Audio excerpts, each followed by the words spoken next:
Hey there, it's Olivia Savannah here from Olivia's Catastrophe, and today I'm here to give you my January wrap-up. Part 1. In the month of January I read 23 books, and so I'm splitting my wrap-up into 2 bits here so that you're not sitting here watching me for way too long. I will leave content warnings in the description box down below if that's something you think you might need, but without further ado, let's get down to the first 11 books that I read in January. So I finally did it. I know I'm late to the game, but I read I'm Glad My Mom Died by Jennette McCurdy, which is her memoir about her experiences with her mother, who was quite abusive to her, but also with her eating disorder. And there's lots of content warnings for this one, which are all in the description box down below. But I'm really glad that I read this, and I really appreciated it for what it was. I think it's hard to talk about this one because it's such a personal story to Jennette McCurdy, and it really does look into the ways in which people can misabuse people as children and really implement their ideas and their trauma onto their children. And Jennette McCurdy tries so hard to break out of this cycle of abuse, but also just to break out of the mindsets that she's developed from such a young age. And you get to see how they were put into place and what the mother did to her, but you also get to see her trying to push through and deal with it afterwards and process and heal and try to recover. And it's just so emotional to see that unfolding and to see that happening. The only thing that I can say about this memoir is that it's not the best writing, which seems like such a weird thing to critique, but as a reader it's what I picked up on. This is not the best written memoir I've ever read, but it was still a very good experience. And sometimes I think when it comes to memoirs, it doesn't really matter about the writing skill. This is a celebrity memoir in one way, so you're not going to be reading it expecting the best writing, but in another way it's a deeply traumatic and emotional and important story that needs to be told, and Jennette McCurdy is the person who can tell that. So it doesn't actually matter about her writing ability because it's one that's worth being out there anyway. I hope that Jennette McCurdy just got a lot of closure from writing this. I can tell that it must have been incredibly difficult to write. I hope she got the closure that she needed, and I want to acknowledge the bravery that it takes to put such an intimate and personal struggle and journey and emotions out into the world and know that other people are going to be reading them and other people are going to have opinions. I admire that she was able to do that. So this is a book that I have a lot of respect for, but also a book that I appreciated getting to read, and I can see why it's touched the hearts of so many people. I then read And Every Morning The Way Home Gets Longer and Longer by Fredrik Backman, and this was a new favourite, 5 stars. So this is a novella and it's following a grandfather, and the grandfather is developing dementia, I believe, and he is trying to communicate to his grandson what is going on with him and what he's going to be like before the dementia really takes over, the loss of memory happening and everything. And Fredrik Backman, it has a way with words. I already know this. I've read other books of his and they are all so beautifully written, and at times there were sentences in this that I just stopped and I thought about and I thought, wow, what a sentence, what a way to word that emotion. And I think when it comes to dementia and that pre-element of grief that happens because you are losing someone, because they're losing their personality and their memories, which are what ties you to a person, that sense of grief and loss that the grandfather is feeling for himself, but the people around him, such as his son and grandson, are feeling too, is communicated so well in this very short novella. And I'm impressed by the fact that it's so short, but it does everything it needs to do, and it tells the breadth of the story it needs to do and the width of the story it needs to, and it all fits neatly into this. It was also a personal experience reading this because before one of my grandfathers passed away, he developed dementia, and this was one of the most accurate to my personal experience of dementia that I'd read before, so I was also feeling a lot of emotions personally, which I think is worth mentioning, but this was absolutely fantastic. The first book that I read this month actually was Anne of the Island by L.M. Montgomery. This is the 3rd book in the Anne of Green Gables series. Anne of Green Gables follows this redhead orphan who gets adopted by this brother and sister duo in the countryside, and she is hot-tempered and she's a little bit chaotic, but she also romanticizes her life, and it's about her experiences living in Green Gables, this like small town, and all the things that she gets up to. And by this 3rd book she is much older now. She is a young lady, and it was so wonderful reading this book in some ways, and I really enjoyed it. I really liked getting to see Anne as a young lady. I thought that maybe a lot of her insensibility and a lot of her informal and chaotic way of being was going to be erased, but she still had elements of those. Even though she's a grown-up, she still had elements of those things. But also in this one, the romance really kicks off. We've been having across this series so far a slow burn friends to lovers situation, and in this book a lot of the romantic drama goes down. I was screaming at Anne, I was screaming at the love interest, like, what are you doing, just get together already. And it was wonderfully messy and lovely and chaotic. And you also get to see some of the secondary characters have their romance storylines in this one too. It has those beautiful descriptions of nature and months and romanticizing elements that Anne of Green Gables does, and you also get to see her go through the education system a bit more in this one, which was kind of nice to see a female character go through that in a more so a classical read. I do think that we spend a lot of time here with characters that I don't particularly care about, and I really just wanted to move on. I'm particularly looking at the twins, such as Davy and the sister. I didn't care about any of those chapters, and I didn't really care about their storylines, and I kind of wish they weren't in it. And there were also some other characters where we just had a bit more of a like side spin down to what they were going on with, and I was just like, that's fine, but can we get back to Anne and her friends and Gilbert, because I want to know what's going on down there. Like, this was very good, but it wasn't as good as the first two, but it was still good enough for me to continue on in the series. I just wish that it was more Anne focused, because I think this third book opened it up to a bigger plethora of characters, and really it could have just stayed on Anne, it could have just stayed on her story, and I would have been a happy reader. I wanted to be a Max Porter girly, so I read Lanny by Max Porter, and this one is again set in this kind of small town, and we're following this family, a mother, daughter and a son, and their son, Lanny, who the book is named after, is very unique. He doesn't seem to be seeing the world or moving through the world in the same way that other people do. He seems like he has an old soul and can take joy in the smallest of things, and seems to care about the world in its entirety too much, and suffers when he sees other people suffering. He's that kind of character. So we're following the mom and dad and the son, but we're also seeing this perspective of this like ancient being that kind of embodies the nature in this town and is rising from the depths of this town, and he's kind of a magical realist element to the story, a kind of speculative element, and that speculative point of view has a creative way of the words on the page, and it's kind of poetic and fusing letters together and expanding it. It looks really cool when you see it laid out on the page. But overall I was quite disappointed in this. I felt like, what was the point?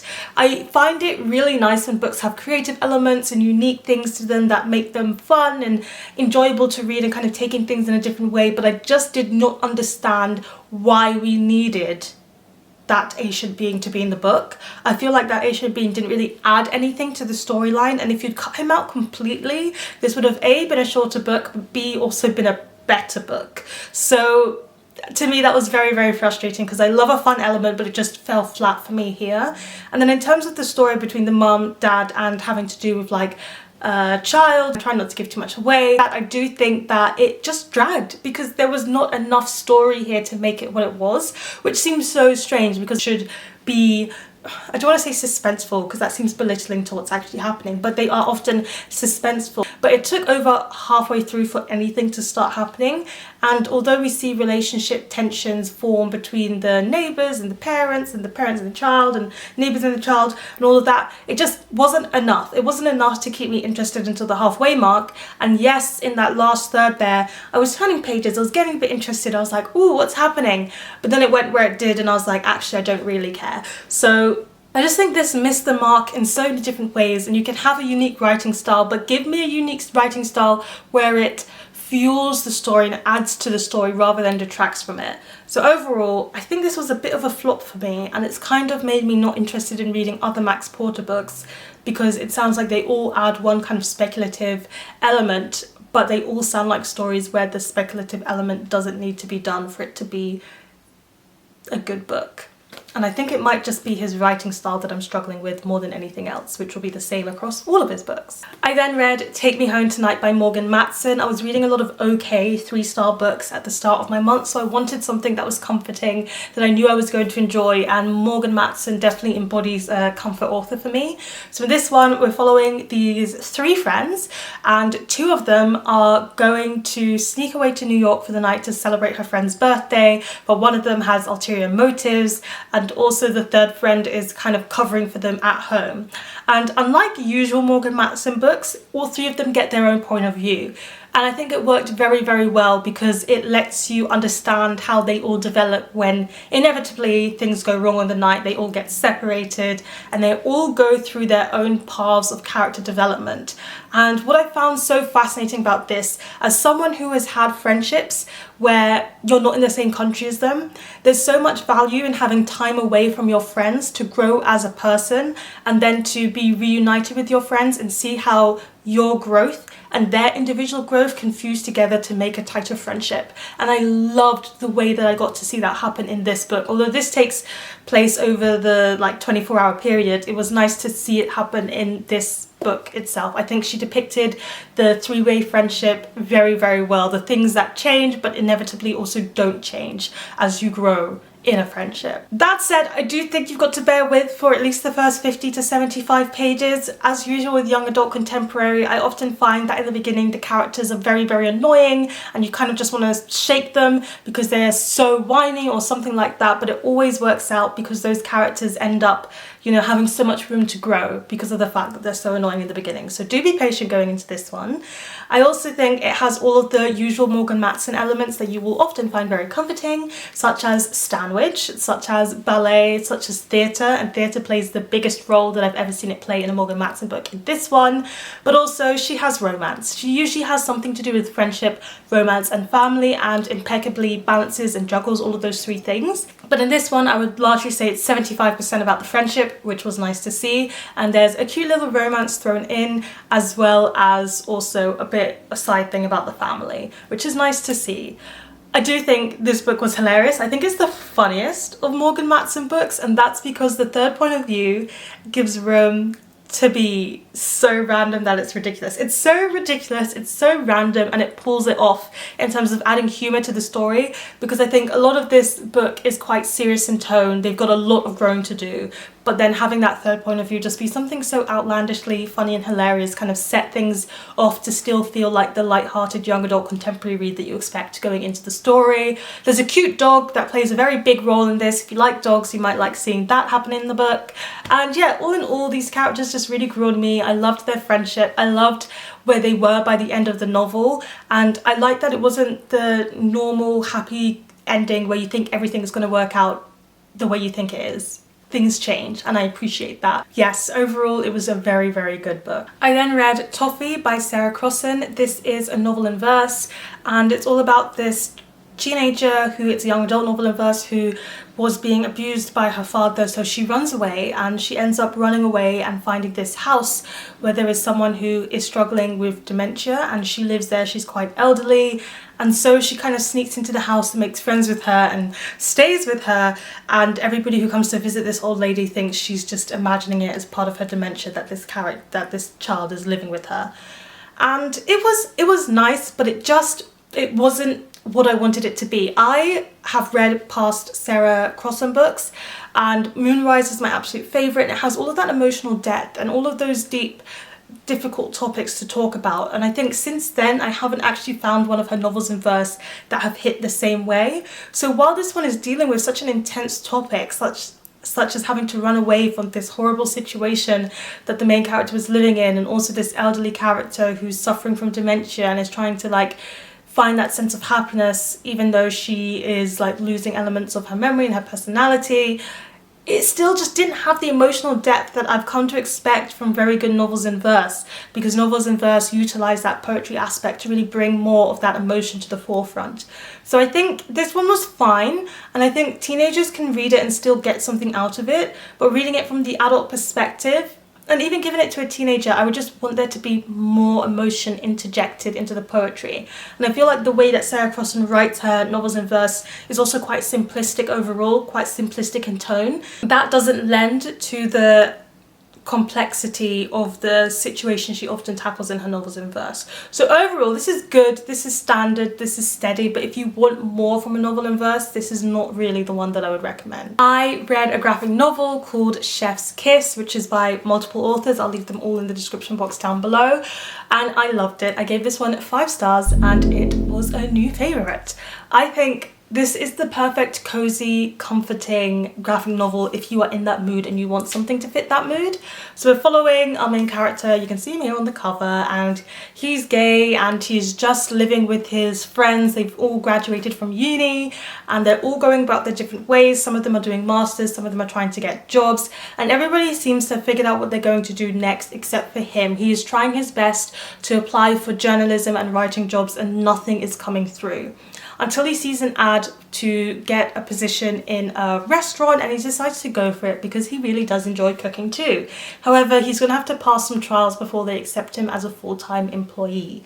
And that is what this book is about. There's loads of images about cooking, okay? So if you like cooking in your graphic novels, in your stories, you're gonna get it here. There's also some of that random kind of outlandish funny humor that I mentioned with the Morgan Matson book, which takes the form in The Food Tasting Pig.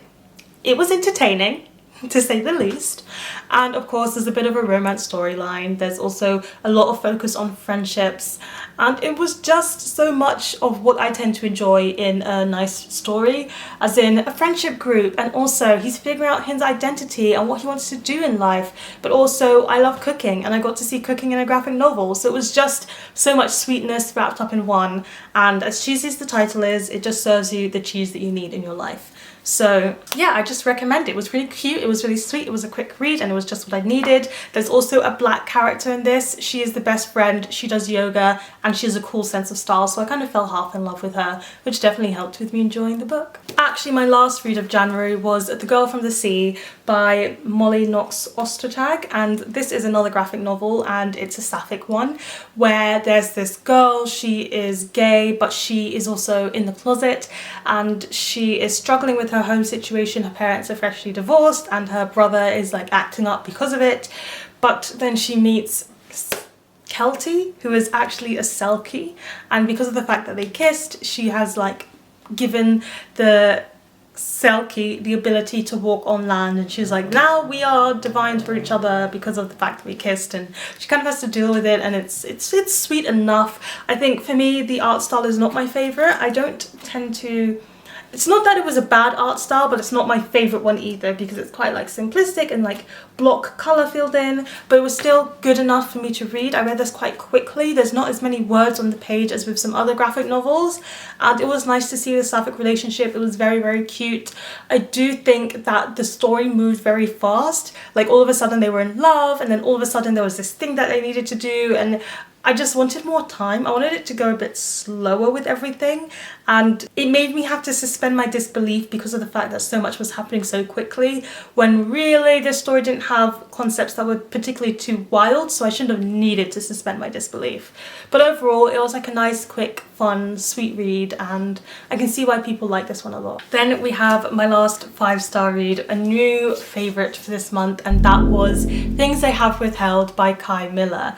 This is an essay collection where Kai Miller, who is a gay black Jamaican man, talks about all the occasions where he had something to say but he kept his silence and withheld what he wanted to say for various reasons, which have to do with safety, which have to do with situation, which have to do with whether or not he thinks his opinions are right and well formed enough. And I have to say, this is amazing. This is an amazing essay collection. I think I might have found one of my favorites of the year in January. I'm just calling it here. Kai Miller's writing is absolutely beautiful. It's fantastic. It's lyrical, it's poetic, but it gets to the point and it cuts through everything and gets right to the matter of things, gets right to the heart of things. And it's a personal essay collection, so you're seeing his emotion on the page, you're seeing his opinions, but you're also hearing facts from a perspective that is entirely valid.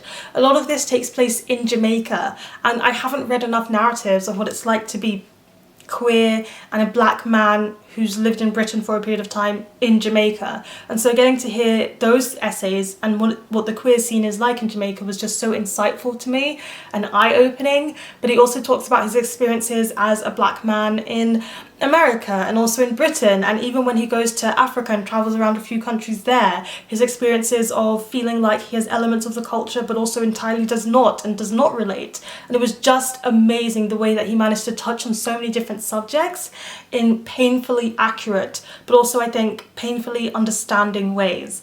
And sometimes I think you get essay collections on subject matters like this and it doesn't face the dualities and the complexities.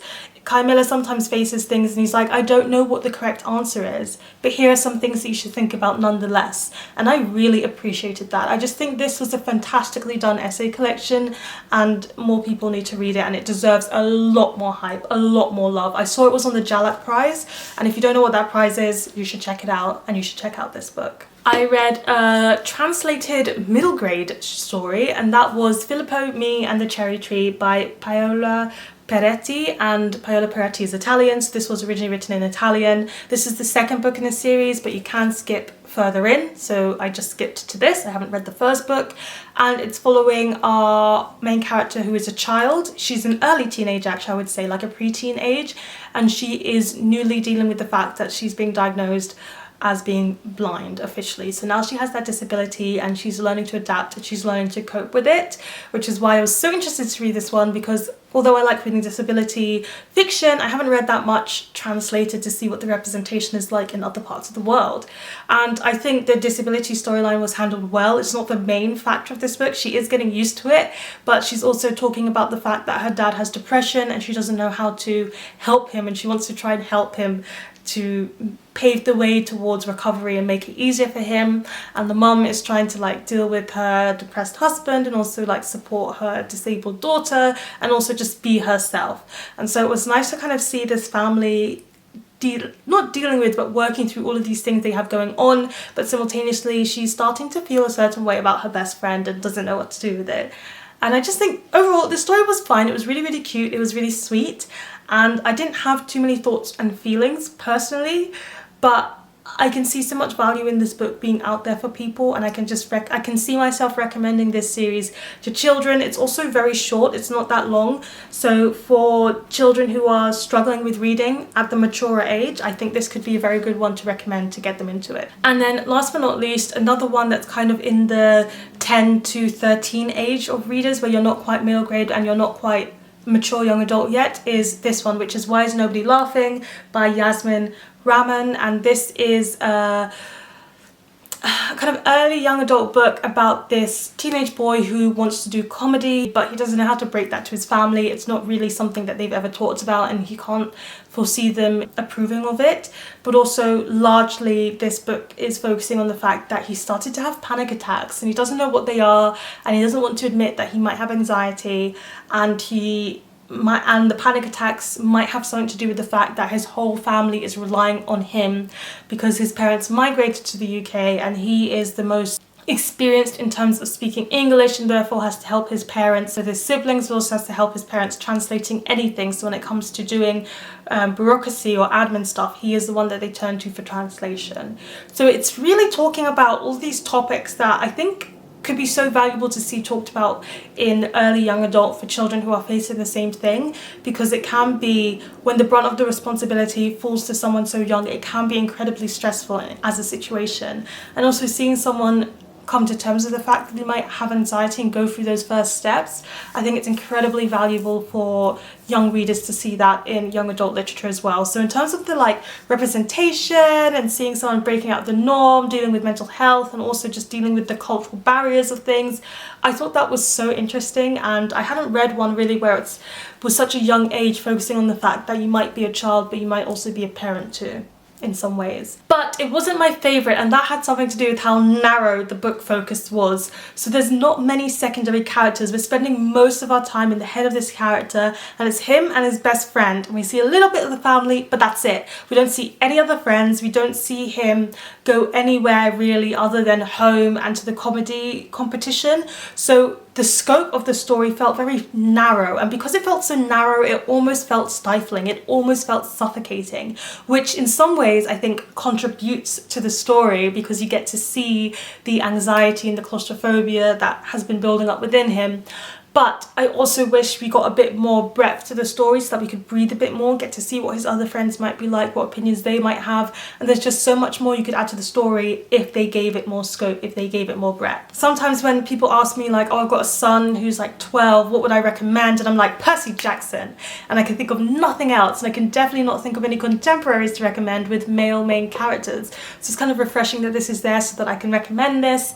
But yeah, in some ways I just wish there was more to the story and that it stretched out a bit more. I hope you'll stick around for part 2, which will be following very shortly. Please let me know in the comment section down below, have you read any of these books, or what was the last book you read? What did you think of it? Please give this video a thumbs up if you enjoyed it, hit the subscribe button if you want to see more, and don't forget to hit that notification bell to be updated every time I have a new video. And you know what they say, onwards and upwards. Excelsior. I also, just last thing here, I know I've been talking about this one for a while, I also really appreciate oh, I can't remember what I was gonna say.